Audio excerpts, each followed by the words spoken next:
শহীদের বিনিময়ে এই দেশে ইসলাম আনলো যারা, আমরা তোমাদের ভুলবো না, আমরা তোমাদের ভুলবো না।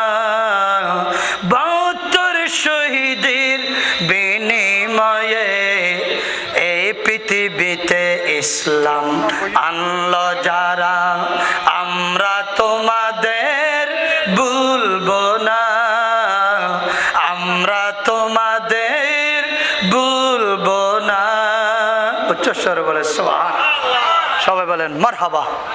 আমাদের সম্মানিত প্রধান অতিথি সভাপতি মহোদয় এসে গেলেন, সবাই বলেন মারহাবা।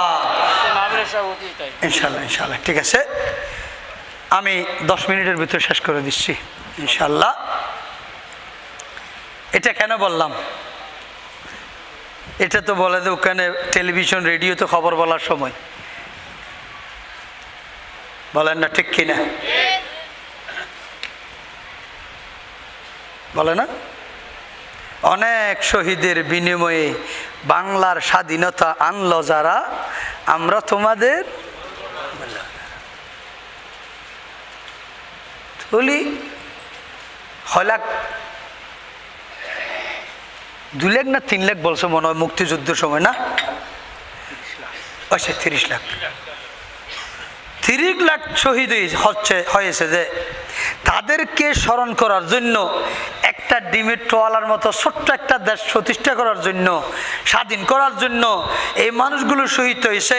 ডেলি যদি 5 বার টিভি, বাংলাদেশ টেলিভিশন, রেডিও থেকে কোনো সংবাদ বলা হয়, বাংলা ইংরেজি সংবাদ বলা হয় এবং ভয়েস অফ আমেরিকার সংবাদ বলা হয়, ওই সময় বলতেছে আমরা তোমাদের ভুলবো না।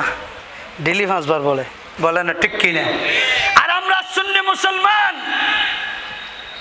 বছরে 1 বার শহদায়ে কারবালাকে স্মরণ করার জন্য বলতে গেলে ওয়াবি জামাত, আলা হাদিস, সালাফি যত বাতিলদের কাছে তাদের গায়ে জ্বালা আসে। এসে বলেন না, ঠিক কিনা? বলেন না, ঠিক কিনা?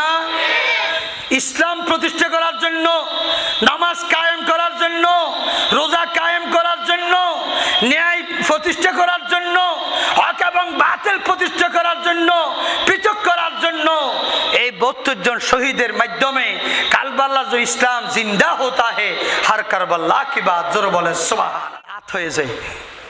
এসে বলেন না, ঠিক কিনা? তারা কেমন মুনাফিক, কেমন বেওয়াফা! ও নেতাকে খুশি করার জন্য প্রত্যেকটা দলের মানুষ এটা বলে। এসে বলেন না, ঠিক কিনা?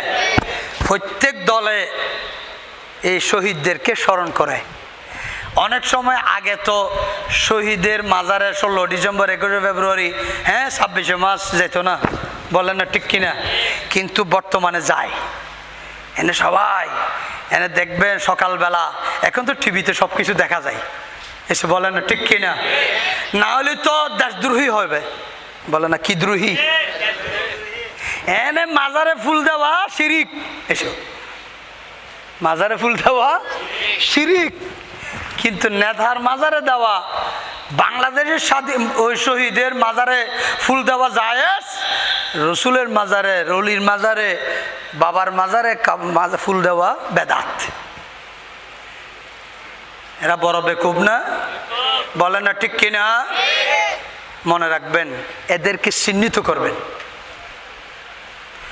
ফুল কেন দেয়? সম্মানের জন্য, বলেন না, ঠিক কিনা? ফুল কেন দেয়? সম্মানের জন্য। তুমি কেন বেদাত আর শিরিক ফতোয়া দিবে? তাহলে 30 লাখ শহীদ হয়েছে, তাকে যদি ডেলি 5 বার স্মরণ করা হয়, 72 শহীদের বিনিময়ে আজকে আমরা ইসলাম জিন্দা হয়েছে, আমরা ডেলি 50 বার স্মরণ করলেও হক আদায় হবে না, ঠিক কিনা বলেন?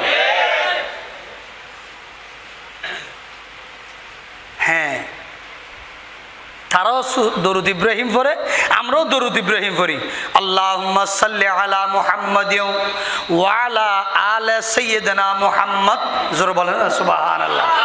আমরা বলি মুহাম্মাদের উপর দরুদ, আলে বাইতের উপর দরুদ, আর বাতিল ফেরকারা দরুদ ইব্রাহিম পড়তে গেলে মুহাম্মদের উপর দরুদ মনে হয় আহলে বাইতের উপর দরুদ পড়ে না, তাদের দরুদ ইব্রাহিম পড়লেও নিয়ত তো ঠিক নাই। এসব বলেন না ঠিক কিনা? দরুদ ইব্রাহিমের আলে মুহাম্মদ যদি ঠিক থাকতো তারাও শহদায়ে কারবালা পালন করত। উচ্চ স্বরে বলেন সুবহানাল্লাহ ওয়ালহামদুলিল্লাহ লা ইলাহা ইল্লাল্লাহ সুবহানাল্লাহ ওয়ালহামদুলিল্লাহ লা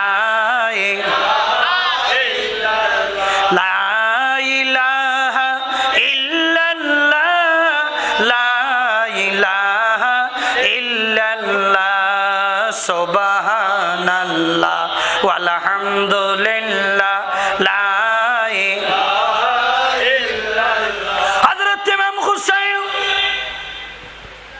ঘোড়া নিয়ে, জুলফিকার তলোয়ার নিয়ে, হযরত আলীর পোশাক নিয়ে যখন মাঠে নামার জন্য প্রস্তুতি নিলেন, মহিলারা এমন কান্নার রোল পড়ে গেল। কিরে তোমরা কান্না করতেছো কেন? এ হুসাইন, তুমি তো আর ফিরে আসবে না, তুমি তো সুলতানে কারবালা, তুমি তো ইমামে কারবালা, তুমি আর ফিরে আসবে না আমরা জানি, সেজন্য আমরা কান্নার ধরে রাখতে পারতেছি না। তখন তিনি বের হওয়ার সময় যখন কান্নার আওয়াজ শুনলো, ফিরে এসে বলতেছে তোমরা কান্না করতে পারবে কিন্তু আওয়াজ হতে পারবে না, এমনি চোখের পানি আসতে পারবে কিন্তু কান্নার আওয়াজ হতে পারবে না। তোমাদের কান্নার আওয়াজ ওই ইজিদ বাহিনী আলগা পুরুষের কানে যদি পৌঁছে তাহলে এটা কবিরে গুনাহ হবে, এটা বেপরদা হবে। বেপরদা হলে কাল কিয়ামতের ময়দানে আমি হুসাইন রাসূলের সামনে, আমার আম্মা মা ফাতেমার সামনে আমি কিভাবে মুখ দেখাবো? সেই কারণে তোমাদের কান্না হতে থাকবে কিন্তু আওয়াজ হতে পারবে না। উচ্চস্বরে বলেন সুবহানাল্লাহ। তখন ইমাম হুসেন এটা নির্দেশনা দিয়ে চলে গেলেন। তখন ইমাম জয়নুল আবদিন বলল, আব্বারে আমি একটু মাঠে নামবো।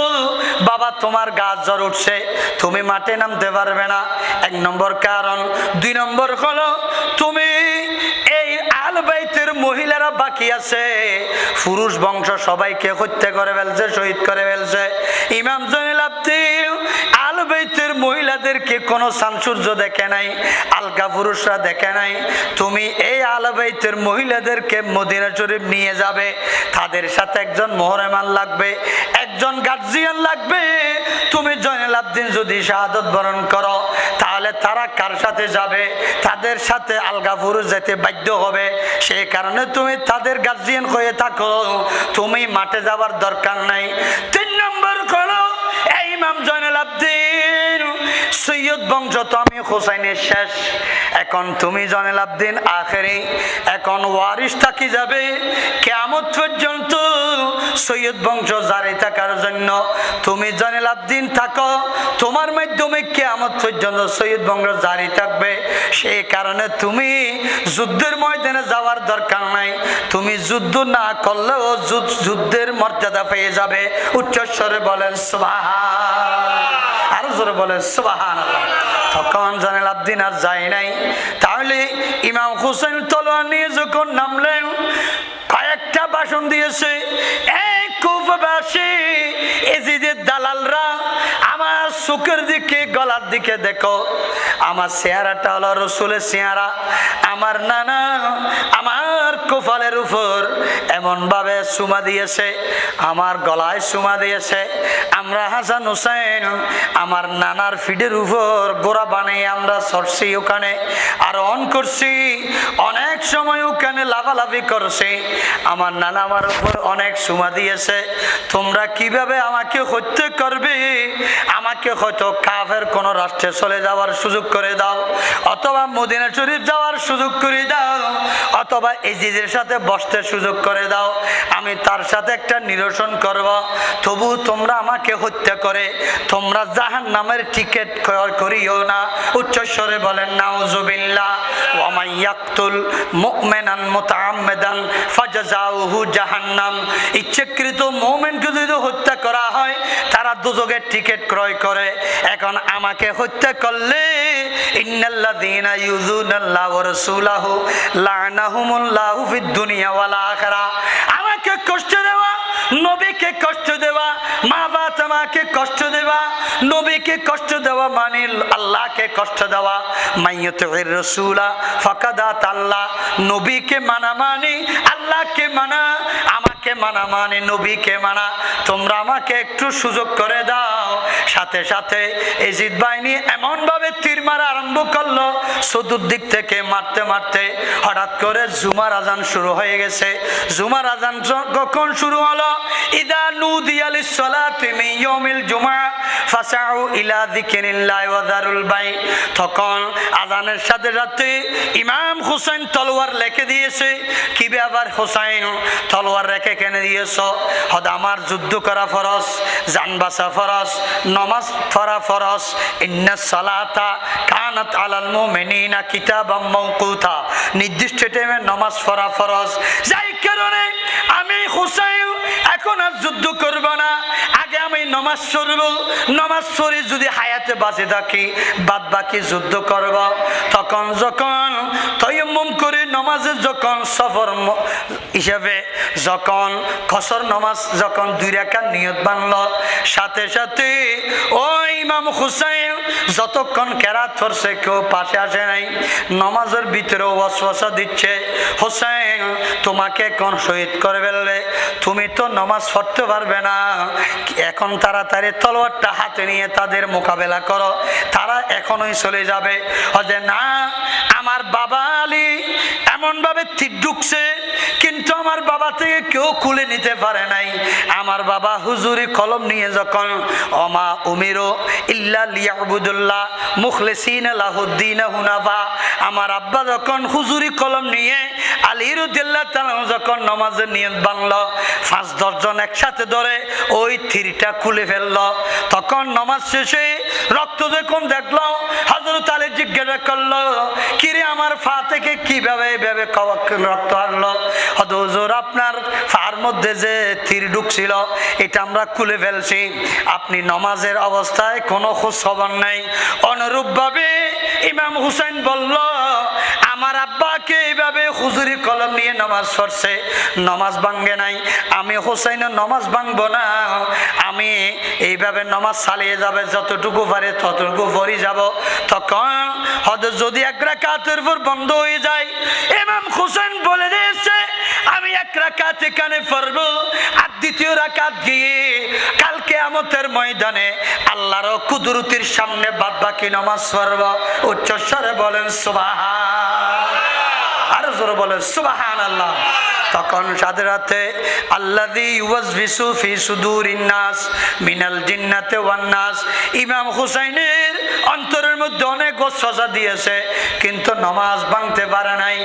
এরপরে ওই ইয়াজিদ বাহিনীরা বাড়ি থেকে তীর মারতে মারতে এদিকে যখন তিনি তলোয়ার রেখে যখন নামাজে নিয়ত বানলেন, রুকুতে গেলেন, সামিআল্লাহু লিমান হামিদা বলে উঠে দাঁড়াইলেন, তখন ওই সময় যাই নাই, তিনি যখন সিজদায় গিয়ে বললেন সুবহান রাব্বিয়াল আলা, সুবহান রাব্বিয়াল আলা, সুবহান রাব্বিয়াল আলা, এই তাসবিহ পরে যখন সিজদায় গেলেন, সাথে সাথে ওই সীমার দলবল নিয়ে ইমাম হুসাইন রাদিয়াল্লাহু তাআলা আনহুর গর্দন মোবারকের উপর বসে গেলেন এবং উপরে বসে আস্তে আস্তে ছুরি চালাইতে লাগলেন। হযরত ইমাম হুসাইন বললেন, এই ইয়াজিদ বাহিনী, কি ব্যাপার কি ব্যাপার? মানুষ নামাজ পড়ার সময় কোরআন তেলাওয়াত করে না, নামাজ পড়তে গেলে সালামও দেয় না, নামাজ পড়তে গেলে একজন মানুষ সামনেও হাঁটাহাঁটিও করে না। আজকে আমি নামাজ পড়তেছি, তোমাদেরকে কি নামাজ নাই? তোমরা এইভাবে ছুরি চালাইতেছো, তলোয়ার চালাইতেছো। সীমার বলতেছে আগে আমরা তোমার মাথাটা নিয়ে ফেলবো, নামাজ পড়ে পড়বো, কারণ এই মাথাটা নিয়ে যখন আমরা যদি ওই ইয়াজিদের কাছে যদি হাতে তুলে দিতে পারি মোটা অঙ্কের একটা পুরস্কার পাবো।